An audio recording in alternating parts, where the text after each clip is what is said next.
Voy a tomar lectura del primer versículo, nada más voy a leer 2 versículos ahorita, aunque estaré predicando toda la porción a esa carta específica de Sardis.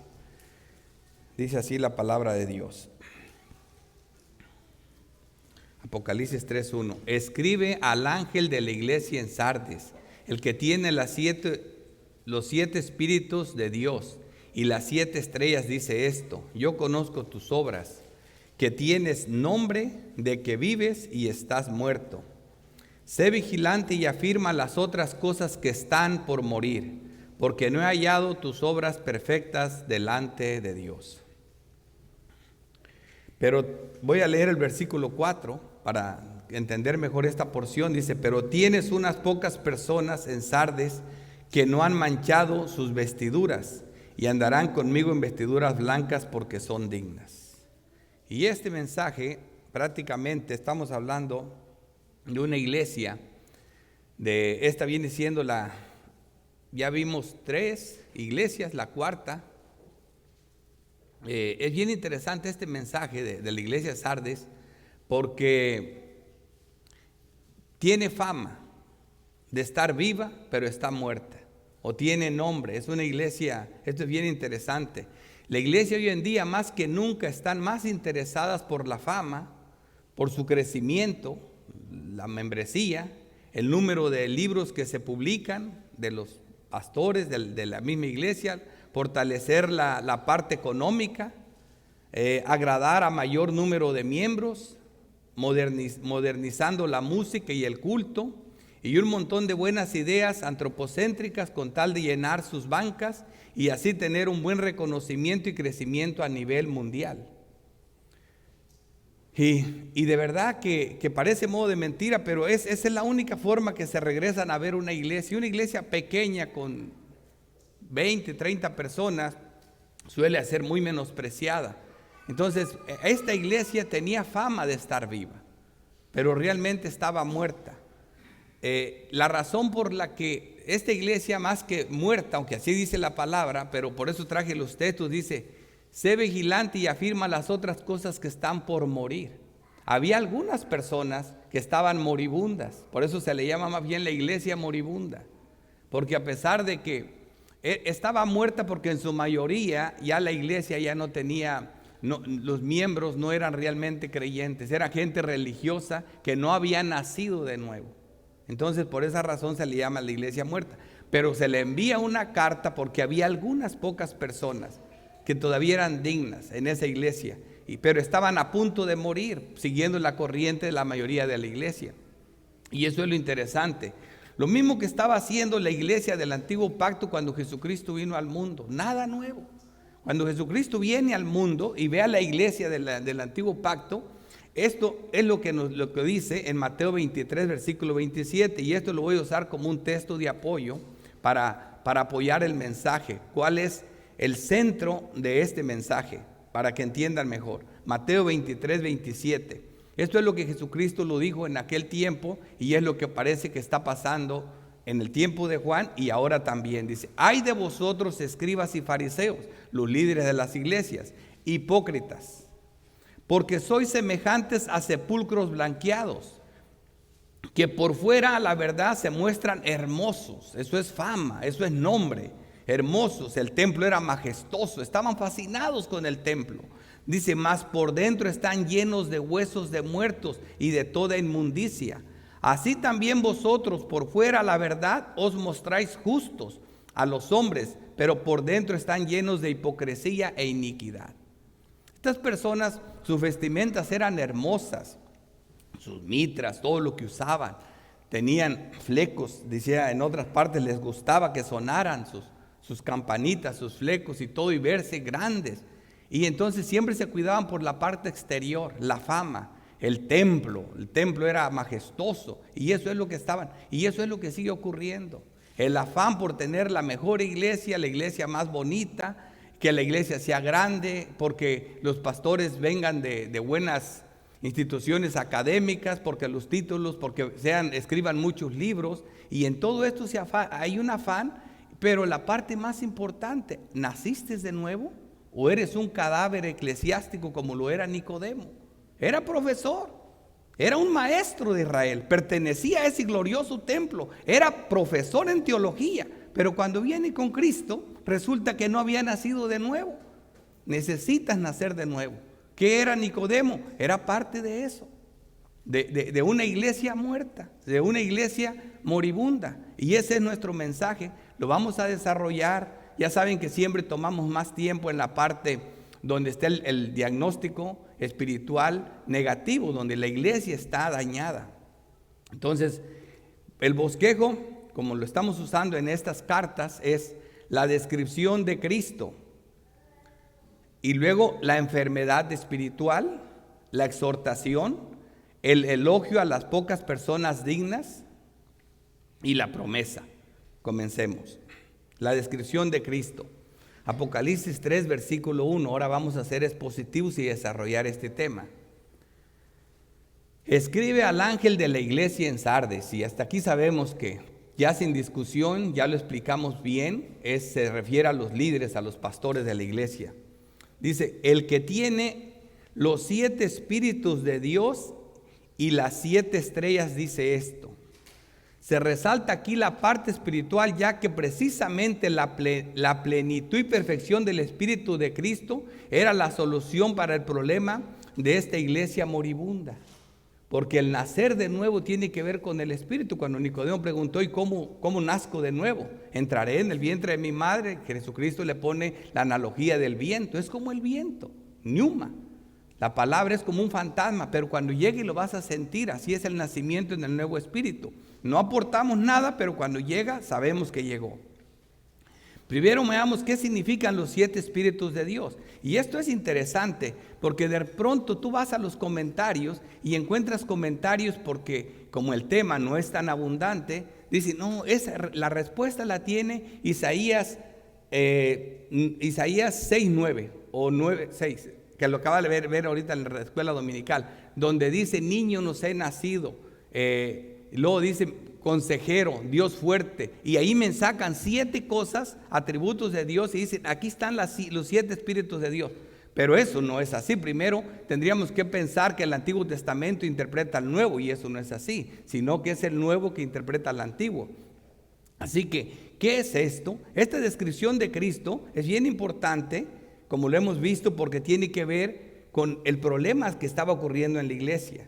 El que tiene los 7 espíritus de Dios y las 7 estrellas dice esto. Las 7 estrellas ya no tenemos problema, ya lo vimos bastante. Significa el que tiene el control de los pastores. Las 7 estrellas lo dice el mismo capítulo 1 al final, que se refiere a los pastores, a los líderes de la iglesia, que los tiene en sus manos. Porque Él fue el que los capacitó, Él es el que los preparó y Él es el que los escogió, están en sus manos. Así que a eso se refiere. Ahora vamos a ver, tiene control tanto de los líderes, pero aquí en la cuestión de la iglesia, ¿qué son los 7 espíritus de Dios? Veamos cómo la misma característica del Padre, porque aquí dice de Dios, la tiene el Hijo. La escuela dominical, los que estuvieron, lo van a entender perfectamente. Voy a usar inclusive algunos textos parecidos. Apocalipsis 5:6 dice, y miré, y vi que en medio del trono y de los 4 seres vivientes y en medio de los ancianos estaba en pie un cordero, y este es el Hijo, como inmolado, que tenía 7 cuernos, este es el poder, y 7 ojos. O sea, la misma descripción del Padre la tiene el Hijo, los cuales son los 7 espíritus de Dios enviados por toda la tierra. ¿Ven? Entonces, aquí ¿qué estamos viendo? Estamos viendo este atributo es el número 7 en Apocalipsis. Todas las veces que lo vayamos a ver, significa perfección, plenitud, completo. No le falta nada, es perfecto y todo se encuentra en ese atributo. Y aquí está resaltando el Espíritu de Dios. O sea que en Cristo se encuentra toda la perfección, toda la plenitud, todo el poder del Espíritu Santo. Mira, Zacarías 4:10 dice, porque los que desprecian el día de las pequeñeces se alegrarán y verán la plomada en la mano de Zorobabel. Estos 7 son los ojos de Jehová que recorren toda la tierra. Y esto es precisamente, ese es el poder del Espíritu, es que todo lo que está en Jehová está en Cristo. El poder de Dios está en Cristo, como lo estábamos viendo en la escuela dominical. O sea, Él al mismo tiempo sostiene la creación y hace todo. ¿Cómo lo vemos en la doctrina? Y vimos ese texto, Colosenses 1:15. Él es la imagen del Dios invisible, el primogénito de la creación, porque en Él fueron criadas todas las cosas que crió el Padre, las crió Cristo, sí, y el Espíritu Santo. Dice, lo que hay en los cielos y hay en la tierra, visibles e invisibles, todo lo crió. Sean tronos, sean dominios, sean principados, sean potestades, todo fue criado por medio de Él y para Él. Y Él es antes de todas las cosas y todas las cosas en Él subsisten. O sea, Él lo controla todo. Así que ven la importancia de los 7 espíritus de Dios. Esta iglesia es precisamente lo que le hacía falta. Espiritualmente estaba muerta. Eran religiosos, pero no habían nacido de nuevo. Y a nosotros nos cuesta mucho trabajo creer, pero es teólogo. Mira a Nicodemo, era teólogo, profesor de Israel, y no había nacido de nuevo. Es que esto nos humilla, esto es de pura gracia, esto viene de Dios. Dice, por cuanto agradó al Padre que en Él habitase toda la plenitud. Toda la plenitud. Y luego dice el 9, dice, porque en Él habita corporalmente toda la plenitud de la deidad. O sea, en Él habita. Ese es lo único que estamos viendo, el que tiene los 7 espíritus de Dios, que en Él habita toda la plenitud del espíritu de la deidad. Por eso es tan importante entender eso. Los atributos del Padre son los del Hijo y también los del Espíritu Santo. Hebreos 1:1 dice, Dios, aquí vemos a Dios, habiendo hablado muchas veces y de muchas maneras en otro tiempo a los padres por los profetas, en estos postreros días nos ha hablado por el Hijo. ¿Ves? Dice, a quien constituyó heredero de todo y por quien asimismo hizo el universo, lo mismo que el texto de Colosenses.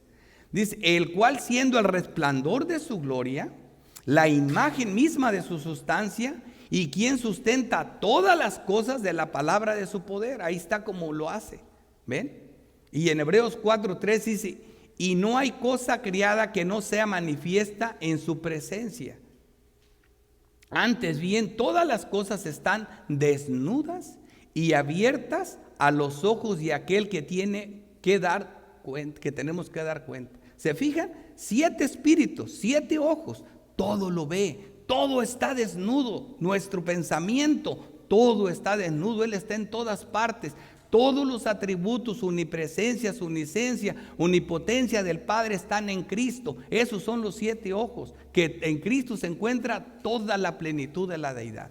Ese es nuestro Dios, es nuestro Salvador. Y eso es lo que estamos viendo. Así que, ¿cómo interpretamos esta imagen? El que tiene los 7 espíritus, tan sencillo, la doctrina, como lo estamos haciendo todo el libro de Apocalipsis. Nada místico, nada de pensar con la cabeza a lo tonto, no, es la Biblia interpretando la Biblia. Juan 10:10 dice, el ladrón no viene sino para hurtar y matar y destruir. Yo he venido para que tengan vida y para que la tengan en abundancia. Él es el dador de vida. Eso es lo que le hacía falta a esa iglesia, la vida espiritual. Y solo está en Cristo Jesús. Cuando prediqué el Evangelio de Juan, casi en todos los mensajes les decía cuál fue el propósito de Juan de predicar el Evangelio. Y Juan decía que Cristo hizo muchos milagros, que Él solo narró 7, ¿verdad? Pero y 7 yo soy. El propósito de Él es para que crean. Dice, pero estos se han escrito para que creas que Jesús es el Cristo, el Hijo de Dios, y para que creyendo tengas vida en su nombre. Eso es lo que hace falta en la iglesia, creer para tener vida, porque solo en su nombre podemos tener una vida espiritual y el nuevo nacimiento. Hasta aquí la introducción de lo que es Cristo. Lo segundo encabezado es la enfermedad espiritual. Primero ya sabemos que el médico está capacitado para curar cualquier enfermedad. Primero se presenta, pone la credencial, el médico espiritual. Ahora viene el diagnóstico, y aquí lo primero que va a diagnosticar es la enfermedad de la iglesia. Yo conozco tus obras. ¿Por qué? Porque todo lo veo. Porque nada se esconde, está desnudo todo a los ojos del que tenemos que dar cuentas. Dice que tienes nombre de que vives, o fama. O sea, eres famosa. Todo el mundo sabe que estás ahí. Es una iglesia que solo nomás te pones en el internet y aparece ahí en primera plana.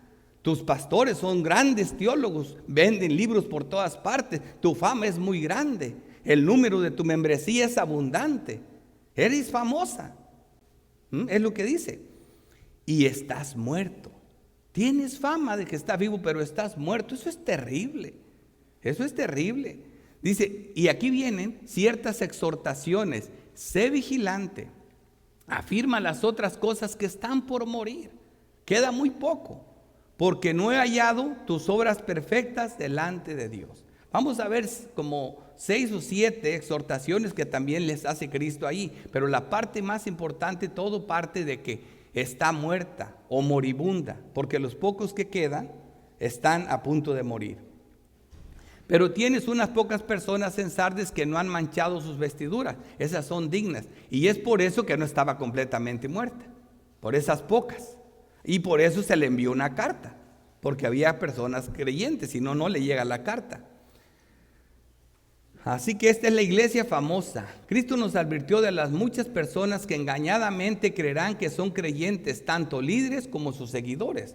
En Mateo 7:21 dice, no todo el que me dice Señor, Señor, no todo el que está en una iglesia diciendo que cree en Cristo, dice, entrará en el reino de los cielos, sino los que hacen la voluntad. Por eso le dice, tus obras no son perfectas, de mi Padre que está en los cielos.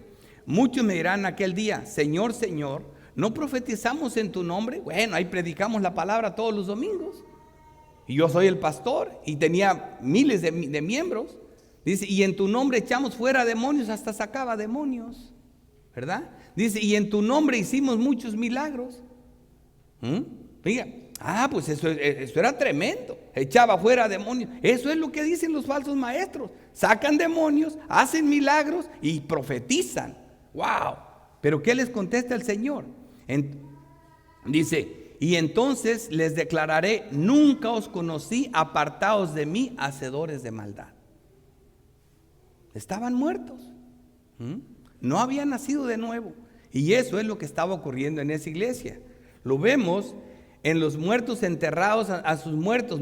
Jesucristo enseñó qué significa una iglesia muerta. Obviamente sabemos que las personas estaban vivas, que iban ahí, pero está hablando de una muerte espiritual. Y lo vemos bien claro cuando Jesucristo explica ahí en Mateo 8:22, donde dice que un discípulo lo quería seguir y le dijo, deja que los muertos entierren a sus muertos, tú sígueme. Dice, Señor, yo te quiero seguir, pero déjame enterrar a mi padre primero.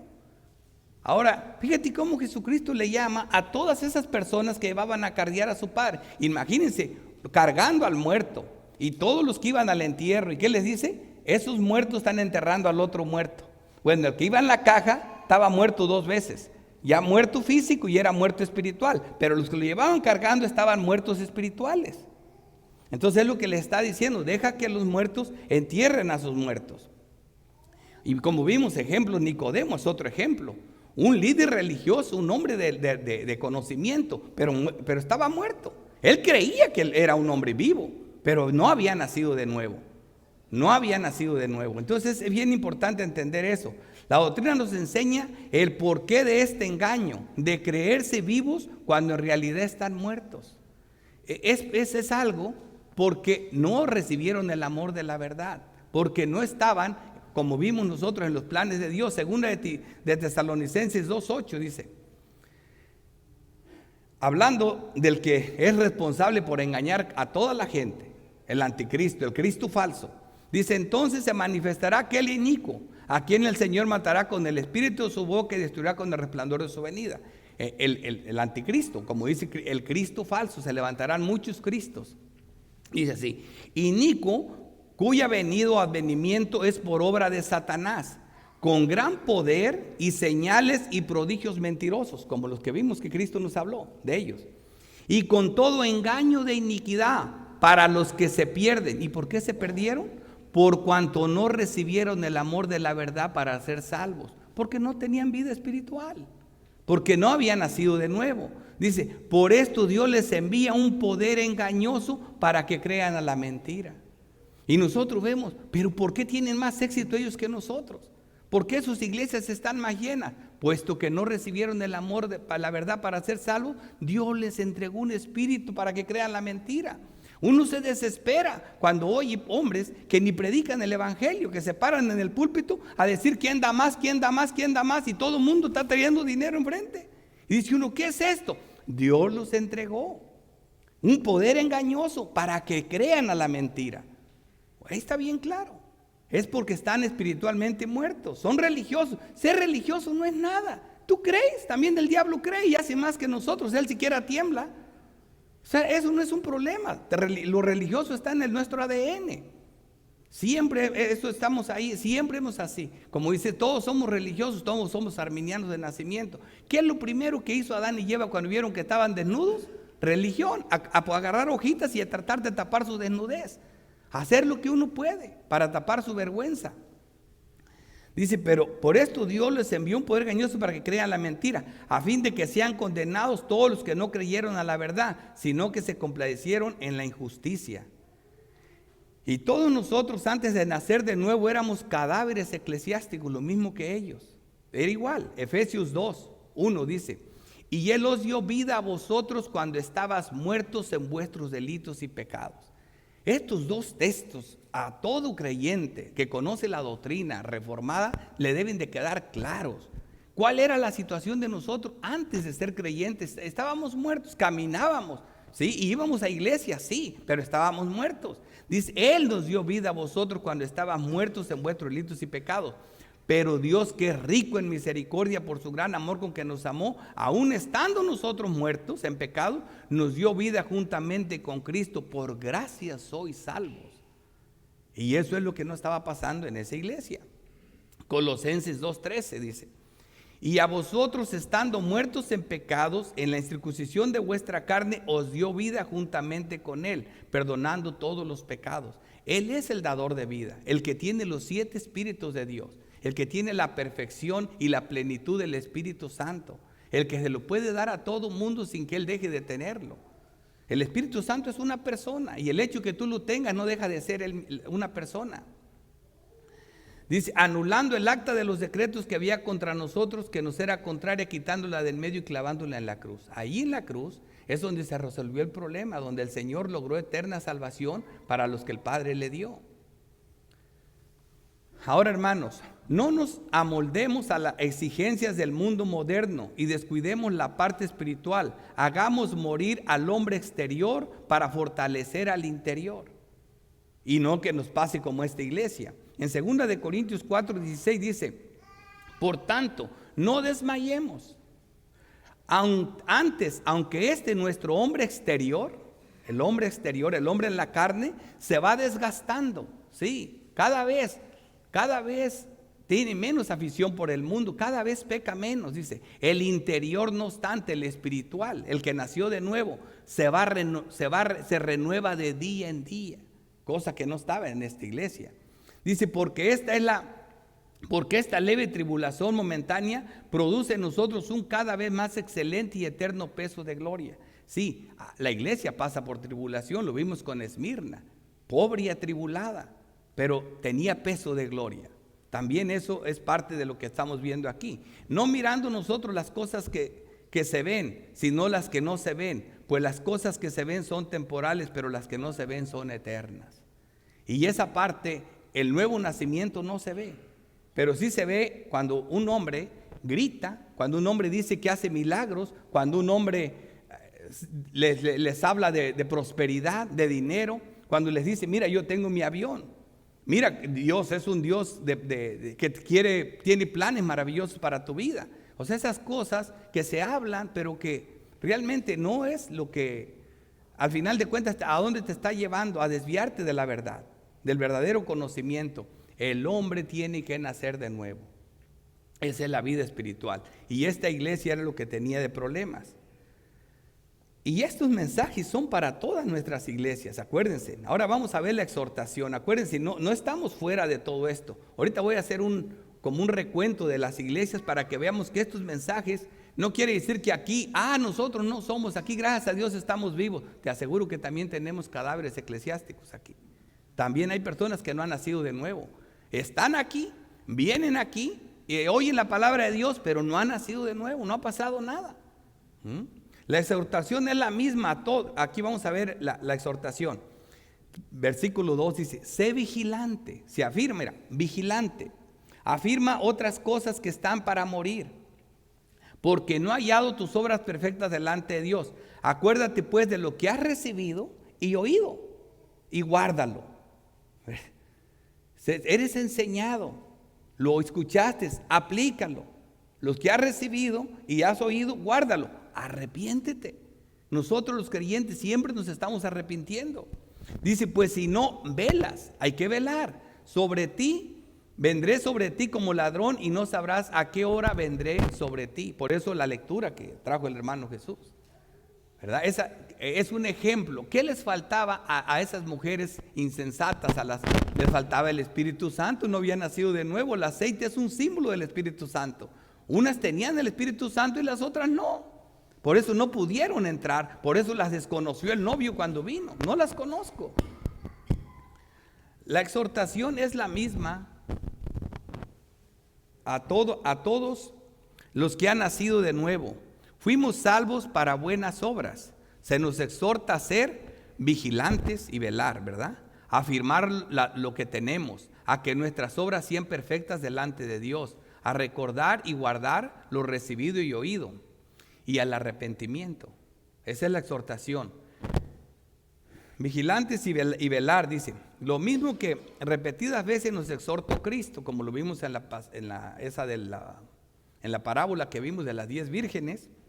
Es importante acordarse de eso. Y también aquí dice en 1 Tesalonicenses 5:2, porque vosotros sabéis perfectamente que el día del Señor vendrá así como ladrón en la noche. Cualquier hora. Como ladrón en la noche. Y luego dice 2 de Pedro 3:10, dice, pero el día del Señor vendrá como ladrón en la noche. No se sabe, por eso se nos manda a vigilar. ¿Qué les decía Jesucristo a los apóstoles? Velad, orad. Siempre se nos manda a estar a vigilar, dice.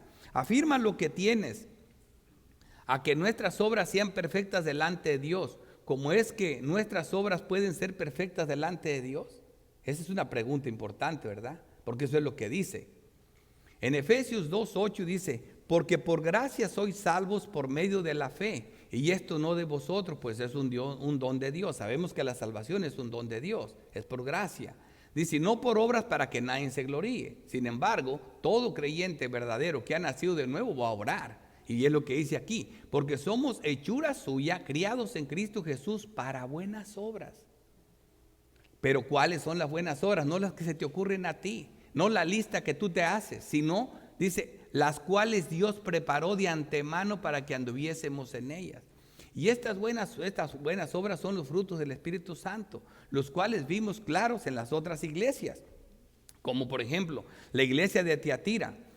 A la iglesia de Tiatira le dice, yo conozco tus obras, amor, fe, servicio, paciencia, y que tus postreras obras, o sea, la última obra que has hecho, es más poderosa que todas las anteriores, tu amor va en aumento.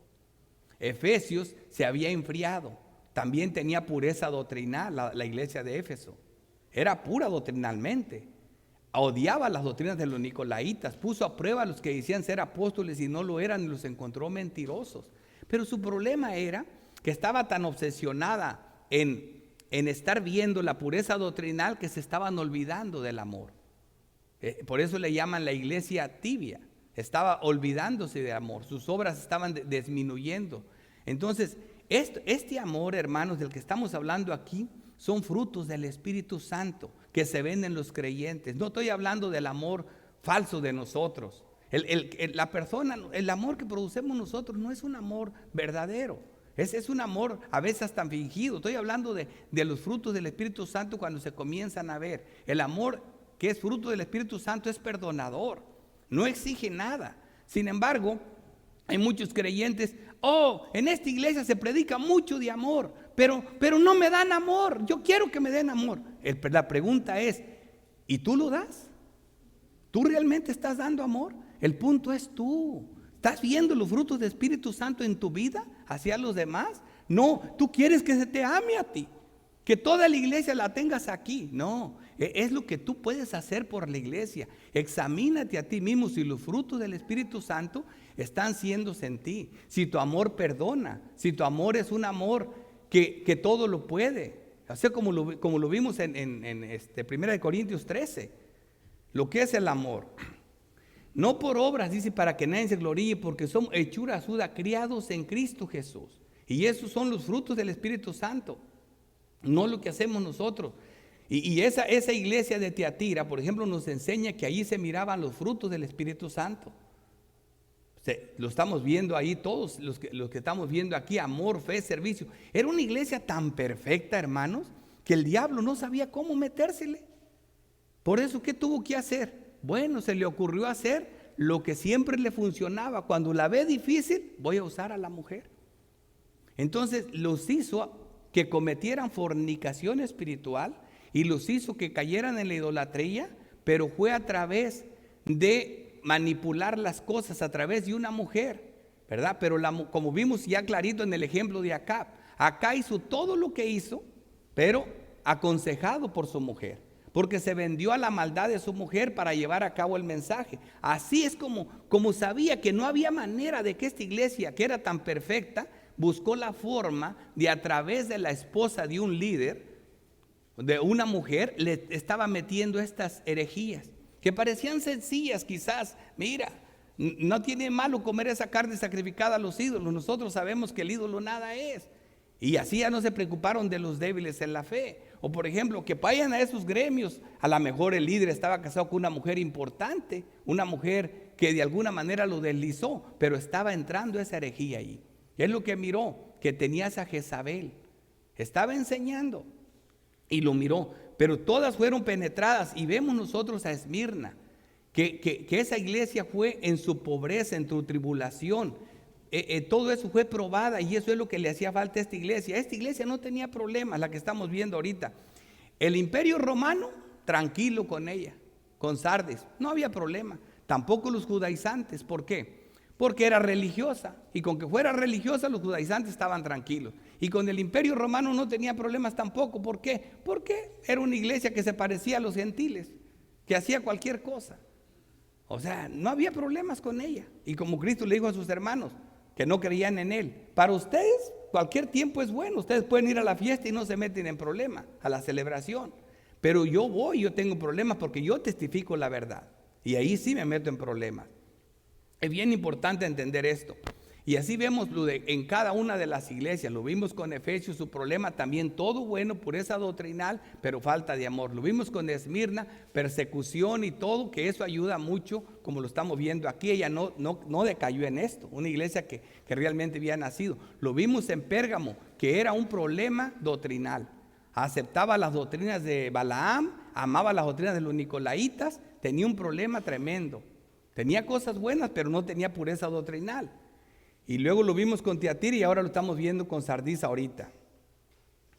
Así que no proveer para la carne, no apagar el espíritu, no entristecerse por el espíritu, todas esas son exhortaciones.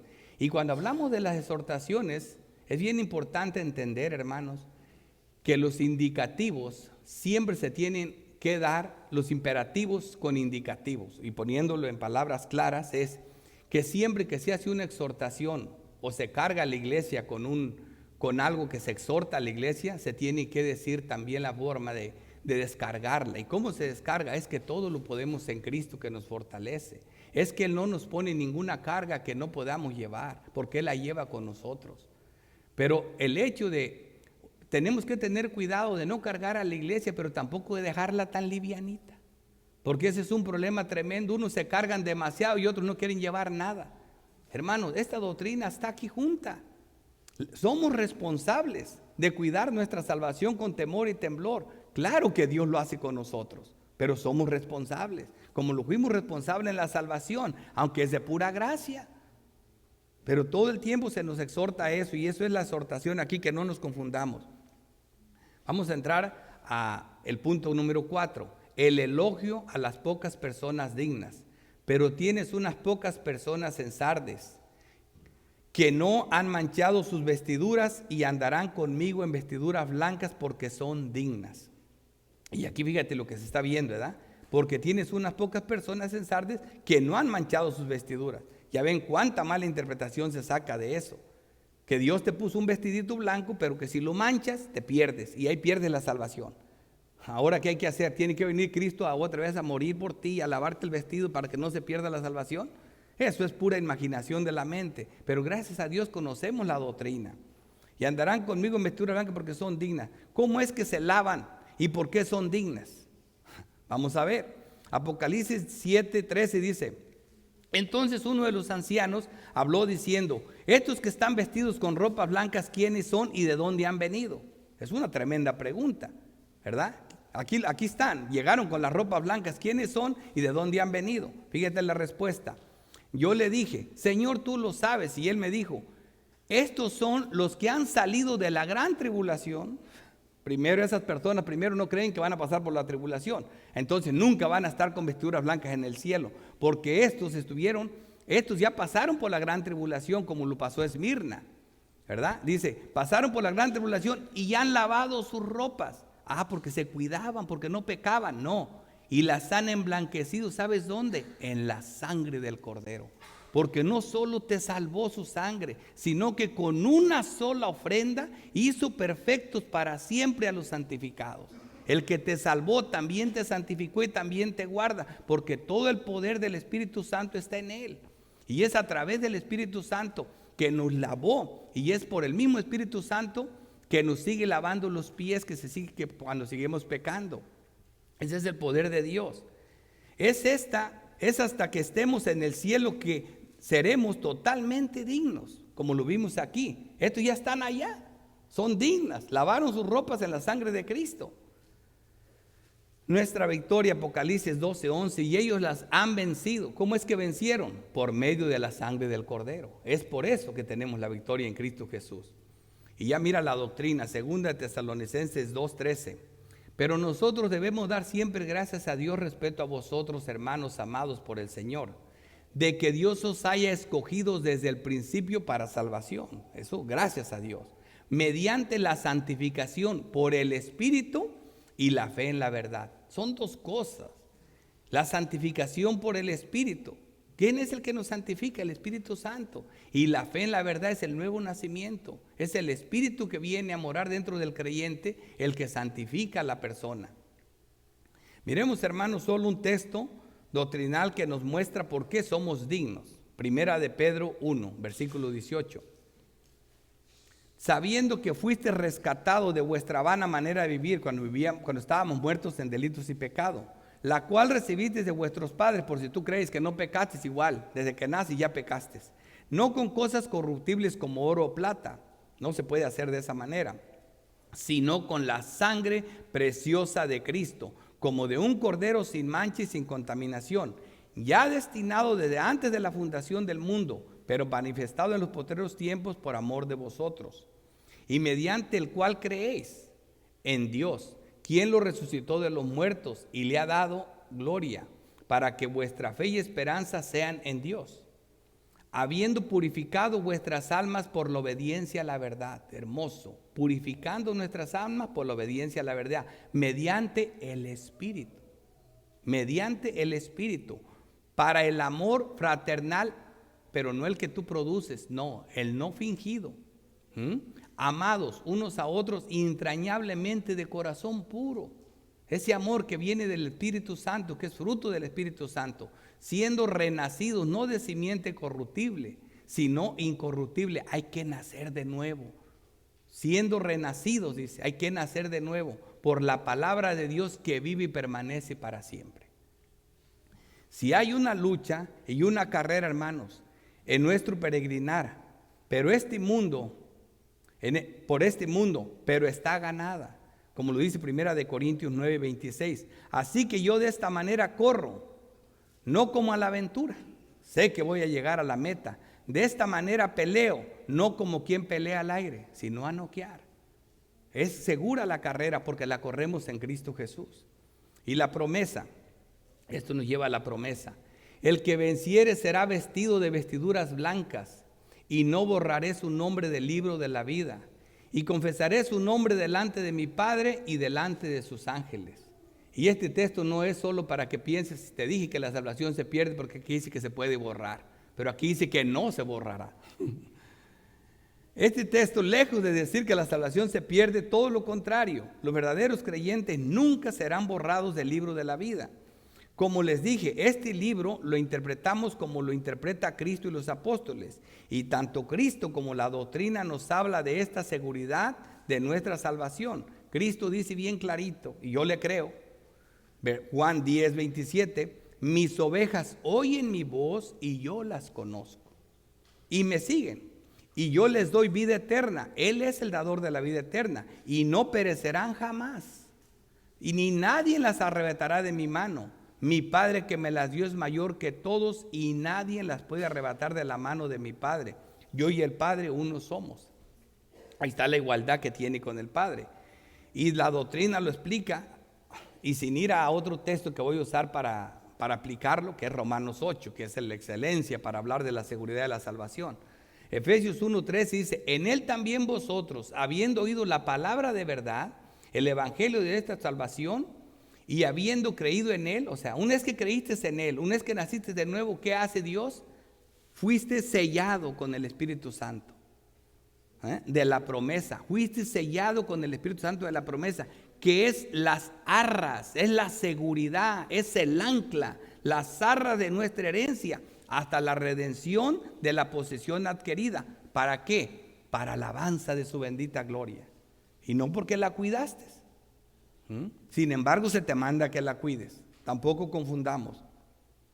El que tiene oído, oiga lo que el Espíritu dice a las iglesias. Esto lo dice casi en todas las epístolas, ¿verdad? Solo los que tienen oídos espiritual pueden escuchar al Padre. También eso lo sabemos por la bendita doctrina. Y solo Cristo abre los oídos de los sordos. Por ejemplo, en Lucas 7:22 dice, y respondiendo Jesús les dijo, id y haced saber a Juan lo que habéis visto y oído. Los ciegos ven, porque Cristo les abría los ojos. Los cojos andan, los leprosos son limpiados y los sordos oyen. Pero ¿está hablando solamente de las enfermedades? No. Vemos nosotros en Lucas 24:31. Dice, entonces les fueron abiertos los ojos y le reconocieron porque tenían los ojos velados. Así es como Satanás tiene a las personas antes de venir a Cristo. Mas él se desapareció de su vista. Y oigan el versículo 44 del 24 de Lucas. Dice, y les dijo, estas son las palabras que os hablé estando aún con vosotros, que era necesario que se cumpliese todo lo que está escrito de mí en la ley de Moisés, en los profetas y en los salmos. Ya vemos que toda la Biblia habla de Cristo.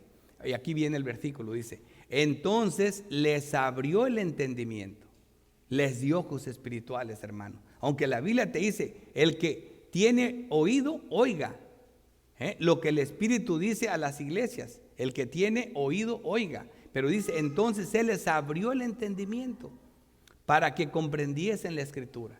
Lo mismo que le ocurrió a Lidia en Hechos 16, que Dios le abrió el entendimiento para que entendiera el mensaje del apóstol Pablo. Es Dios quien nos abre los sentidos espirituales para que podamos creer su bendita palabra y de esa manera nacer de nuevo. Hasta aquí estamos viendo, como le digo, se gasta más tiempo en la exhortación, pero vimos el problema de esta iglesia, lo vamos a aplicar con 3 aplicaciones y voy a concluir. Primera aplicación. Dice, yo conozco tus obras, que tienes nombre de que vives y estás muerto. Y otra vez ya vimos, siempre dedicamos más tiempo a la enfermedad, al problema de la iglesia. La parte que está bien, qué bueno, pero esta iglesia sí estaba dañada. Dice, yo conozco tus obras, que tienes nombre de que vives y estás muerto. En otras palabras, aquí no había pureza doctrinal, aquí no había fe, aquí no había amor, aquí no había paciencia, aquí no había servicio, aquí las obras no mejoraban una sobre de la otra, aquí no había nada, porque había hasta las iglesias más mal, dice, sé que les dice a uno, que sé dónde estás, donde Satanás tiene su trono, pero tienes una poca de fe, aún has hecho algo bueno, pero esta no tenía nada. Todo en esta iglesia estaba mal. Por eso dice, yo conozco tus obras, que tienes nombre de que vives y estás muerta, o fama. Esto lo hemos visto mucho, ya lo mencioné anteriores, pero es siempre de recordar. Dice, el que nace 2 veces, muere una sola vez. Por eso Cristo le dijo a Nicodemo, ya naciste una vez, no es suficiente, hay que nacer otra vez para entrar al reino de los cielos. Pero el que nace una sola vez, él muere 2 veces. Y también no es una frase como la del huevo que vimos en la escuela dominical, no, esto está en la Biblia, por eso lo traigo. Nosotros vemos clarito, a Nicodemo se le dijo que tiene que nacer de nuevo. Y mira lo que dice Judas 1:11. Le digo que el que nace una vez muere 2 veces. Mira cómo Judas llama a los pastores, a los falsos maestros que engañan al pueblo. Ay de ellos, dice, porque han seguido el camino de Caín y se lanzaron por lucro en el error de Balaam y perecieron en la contradicción de Coré. Estamos viendo las 3 corrientes de falsos maestros, porque han seguido el camino de Caín, ¿entiendes? El camino de adorar a tu manera, el camino del yo soy, el camino del yo primero, el camino de seréis como Dios, es el camino de Caín. Él quiso adorar a su manera, ¿entiendes? Siempre dice, y se lanzaron por lucro en el error de Balaam. Balaam es el lucro. Es la religión que siempre tiene como interés el dinero sobre todas las cosas, la fama, el dinero y otras cosas que están viendo ahí. Así que todo eso estaba en esa iglesia, dice, y perecieron en la contradicción de Coré. Esta es la envidia, esta es las personas que siempre buscan lo que Dios no les ha dado, y que también es otra de las maneras, la vanagloria. Cuando dice, unos predican a la verdad por envidia y por vanagloria, y otros sinceramente. Pero luego dice, lo bueno es que predican. Y mucha gente dice, no importa cómo prediquen. No, hermanos, si se predica por envidia o por vanagloria, eso es malo. Eso no es correcto. Y eso es reprobado. Eso es falso. Pablo dice, bueno, predican. Y él como quiera se goza, pero no está diciendo que eso es correcto, como lo vamos a ver ahorita. Miren esto. Judas 1:11. Hay de ellos, porque han seguido el camino de Caín y se lanzaron por lucro en el error de Balaam y perecieron en la contradicción de Coré. Estos son manchas en vuestros agapes, que comiendo impúdicamente con vosotros se apacientan a sí mismos. Ahí están, se apacientan a sí mismos. Ahí está la doctrina de Caín. Dice, nubes sin agua, llevados de acá para allá por vientos o árboles, por vientos, árboles otoñales, sin frutos, 2 veces muertos. ¿Qué les dije? Que el que no nace una vez, estos son reprobados, o sea, 2 veces muertos. Nacen una sola vez, mueren 2 veces. 2 veces muertos y desarraigados, fieras ondas del mar que espuman su propia vergüenza, estrellas errantes para las cuales está reservada eternamente la oscuridad de las tinieblas. Y les muestro el texto porque estos están reprobados, estos van al infierno, estos que mueren 2 veces van al infierno. Ahora entienden, el que nace 2 veces muere una sola vez, pero el que nace una sola vez muere 2 veces. Y eso lo vimos clarito en los 2 ejemplos. Primero en Nicodemo, que sí nació 2 veces, y vemos a los que nacen una sola vez muriendo 2 veces. Y hasta aquí creo que queda claro cuál era el problema de esta iglesia. La parte que tenía fama de estar viva, pero estaba muerta. Segunda aplicación, la exhortación. La exhortación que vimos era, sé vigilantes y velar. O sea, se nos manda a hacer algo. No creer que no tenemos responsabilidad alguna no es correcto. Afirma lo que tienes. Es la perseverancia, que es otra obra del Espíritu Santo, la constancia, la templanza. Aunque pues, dice la otra es, a que nuestras obras sean perfectas delante de Dios. Sí, hermanos, fuimos salvados para buenas obras, para que los frutos del Espíritu Santo sean manifiestos en nuestras vidas. A recordar y guardar lo recibido y oído, siempre a vivir a la luz de la palabra que se nos ha sido enseñada. Y al arrepentimiento, sí, porque nosotros nos arrepentemos constantemente. Cada vez que pecamos, venimos a Cristo. Hijito, no pequéis, pero si alguno hubiere pecado, abogado tenemos para con el Padre. Y siempre venimos a Cristo dolidos en arrepentimiento. Mateo 24:42 dice, Cristo siempre enseñó esto, velad pues, porque no sabéis a qué hora ha de venir vuestro Señor. Pero sabed esto, que si el padre de familia supiese a qué hora el ladrón habría de venir, velaría y no dejaría minar su casa. Por tanto, también vosotros estad preparados, porque el Hijo del Hombre vendrá a la hora que no pensáis. Y acuérdense de la lectura que vimos. Señor, Señor, dice, déjanos entrar. No las conozco, no han nacido de nuevo. A Dios no lo vamos a engañar. El que tiene los 7 espíritus de Dios no lo vamos a engañar. El omnipresente Dios, el omnisciente Dios, sabe todo de nosotros. Por eso esto nos humilla y nos hace entender que la doctrina verdadera está en la bendita palabra de Dios. Y como siempre lo tenemos que ver a la luz de todas las escrituras. Así que estamos viendo en el libro de Apocalipsis imágenes de uno que tiene vivo pero que está muerto, y cosas como que tiene los 7 espíritus de Dios. Pero ¿qué estamos sacando de las imágenes? Doctrina que conocemos, que está en las escrituras. Y así es como se interpreta el libro de Apocalipsis, como lo interpretó Cristo y los apóstoles, no como se nos da la gana. Tercera aplicación. Pero tienes unas pocas personas en Sardis que no han manchado sus vestiduras y andarán conmigo en vestiduras blancas porque son dignas. ¿Cómo es que las lavan y por qué son dignas? Tenemos nosotros la seguridad de nuestra salvación porque la enseña las escrituras por todas partes. Pero yo creo que ningún texto como Romanos 8, ¿verdad? Es un texto por excelencia grande. Por ejemplo, para hablar de la seguridad de la salvación, siempre hay doctrinas, obviamente está lo que se conoce en toda la Biblia, pero siempre está lo que se llama en teología los textos de plena mención o explicación amplia, para hablar de lo que son las doctrinas que componen nuestra fe, el conjunto de doctrinas que componen nuestra fe. Entonces, siempre que vamos a hablar de lo que es la seguridad de nuestra salvación, tenemos que ir a Romanos 8, y por algo lo dice así la palabra. Por ejemplo, voy a empezar en el versículo 1 y voy a ir saltando versículos, pero quiero que vean por qué se puede decir, cómo podemos entender nosotros, pero tienes unas pocas personas en Sardes que no han manchado sus vestiduras. ¿Cómo en una iglesia muerta como esa tan mala? Estas no las manchaban. Y andarán conmigo en vestiduras blancas. ¿Por qué, Señor? Porque son dignas. Wow. Porque son dignas, sí. ¿Por qué son dignas? Dice Romanos 8:1. Ahora pues, ninguna condenación hay para los que están en Cristo Jesús. Ay, Dios mío, qué alivio de palabras. Ninguna condenación hay para los que están en Cristo Jesús, los que no andan conforme a la carne, sino conforme al Espíritu. Los que andan conforme a la carne son los muertos, es la iglesia muerta, que solo anda buscando lo que le conviene. Andan buscando los signs donde dice problemas con el marido que te quiere dejar, acá vente. Problemas con dinero, acá. Problemas con tus hijos que andan en drogas, acá. Problemas económicos, acá. Esa gente anda buscando para la carne, pero no para el Espíritu. Y aquí bien clarito dice los que no andan conforme a la carne, sino conforme al Espíritu. Esos son los que son guiados por el Espíritu y que ven en sus vidas las obras del Espíritu Santo.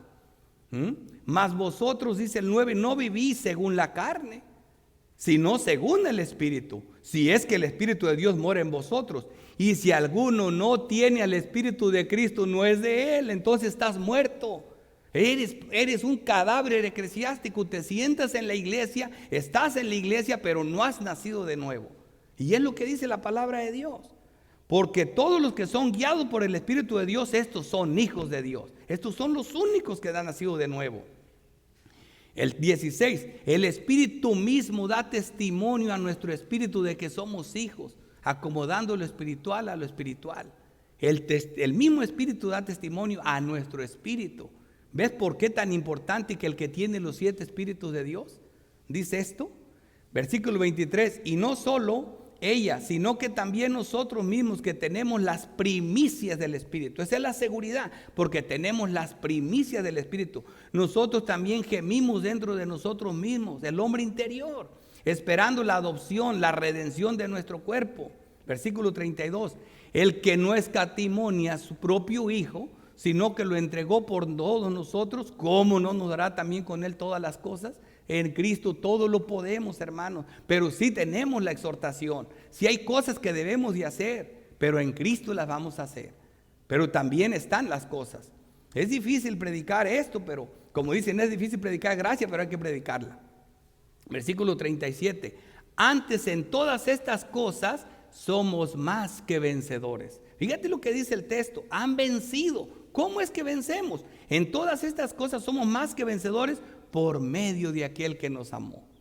Por medio de aquel que nos amó, por lo cual estoy seguro de que ni la muerte, ni la vida, ni ángeles, ni principados, ni potestades, ni lo presente, ni lo porvenir, ni lo alto, ni lo profundo, ni ninguna otra cosa criada nos podrá separar del amor de Dios que es en Cristo Jesús, Señor nuestro. Hermanos, ¿cómo no van a estar seguros? Miren el texto. Pero tienes unas pocas personas en Sardes que no han manchado sus vestiduras y andarán conmigo en vestiduras blancas porque son dignas. Ya sabes por qué son dignas. Porque estamos en Cristo, por el poder del Espíritu Santo, porque Dios todo lo puede y porque en Cristo todo lo podemos. Este es el mensaje. ¿Dónde está el misticismo? ¿Dónde están esas imágenes de Apocalipsis? Expresadas en doctrina, nos muestran doctrina.